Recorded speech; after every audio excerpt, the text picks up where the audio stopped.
Magandang araw po mga kamali. Our videos for today is punta tayo sa beach. Sumakay na kami nito ng train. So ito, palakad na kami. Papasok na kami sa Butterfly Beach. O diba, samahan niyo kami sa aming beach hopping. Ito, ang dami naming bitbit. Tapos ito na siya, Butterfly Beach Park. Ito pala yung mga kasama ko, madaming binitbit. Sa akin konti lang, edi wow. Ito na yung entrance nila. Diba? Dami namin bitbit, kaldero, ayun, mga bowl, isda. Ayun, tapos konting kanin, yon. Actually, yung beach nila dito is ligo ka lang kung gusto mong maligo, walang entrance, lahat. Gusto mo mag-cottage, gusto mo mag-barbecue, libre lang lahat. Ganyan ang mga beach nila dito sa Hong Kong. Free lang po. O di ba? Ang ano nila, ang ganda. Puro lahat libre. Pati CR, kahit pumunta ka sa mga public CR dito, kahit saan sa ang sulok ng Hong Kong.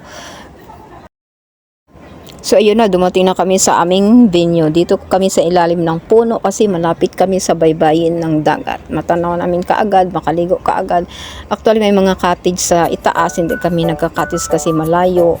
Dito na para diretso na kung gusto namin maligo. Ito na po, piniprepare na po namin mga pagkain. May ano kami, may tissue, ay charot, hindi pala tissue yung pagkain namin. Ito kasama namin nag-phone, nag-worry sa anak niya. Yan, yung mga kumari ko nag-a-arrange na para sa pagkain namin. Tapos madami ding mga, ito, spaghetti, ang handaan namin, paksiw na isda, with talong, tapos paa ng manok, adobo. Yan, may tinapay, may fudgy bar, may baboy, sponsored by Glenn and Nisil Gabin, di ba? Yan, kumain na kami kasi paksiw. Sarap ng paksiw. Di ba? Ang sarap. Ganyan lang, solve na yung ano namin. Hopping, beach hopping. Diba? May kantahan. Kumakanta si Chris. Kasama namin, singer yan. Si Glenn, ayan. Focus din siya sa kanyang phone. Saya-saya. Si Maring Nisil Vlog. Ayan siya, si Nisil Vlog. Ayan.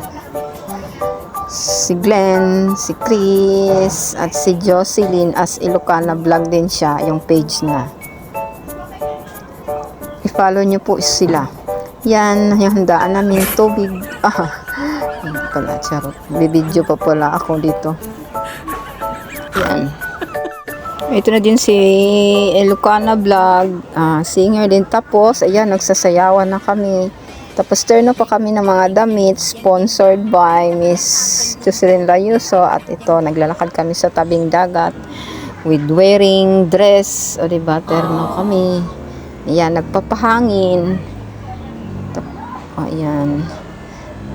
Lumalakad sa tabing dagat. Ayan na sila. Ako shirt sila, swimwear talaga. O, diba? Taga-video lang ako.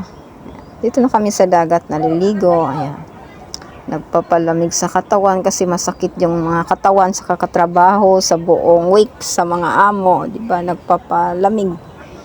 Ayan na po. Ayan. Yung mga dito, yung mga OFW namin na kasama, Pinay, Indonesian, ayan. Yung iba natutulog na, yung iba nandyan sa loob ng tent. Mag-tent ka lang, solve na, ayan. Yung kasama namin, enjoy na enjoy siya. Nagbi-video, ayan, nagsiselfie yung isa. Ayan. Kasi mainit-init ang panahon, ang ganda, tapos ang hangin. Ito ang view, ang ganda ng view ng Butterfly Beach. Ganyan sila dito. Yung mga public CR nila actually is sobrang linis. Tapos libre ka pang maki-CR. Walang bayad-bayad. O, ayan ang environment ng Butterfly Beach. Ang ganda. May mga butterfly din. Makikita nyo. Tumadaan nila. Pati mga view nila sa daan. O, diba? Ang ganda. May mga upuan sa gilid. Ayan, ganyan sila dito ka safe.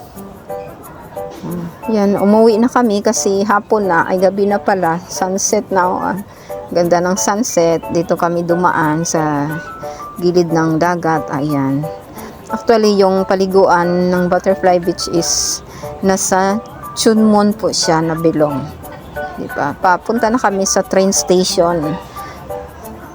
Ayan, naglalakad kami. Siguro mga 10 minutes galing sa paliguan. Tapos sa train station, makadating ka na sa train station. Ayan, pasakay na kami ng train nito. Ayan, makikita nyo mas train station, some overpass. Ayan. Ayan, makikita nyo ang view. Ito ang train po. Maraming salamat po.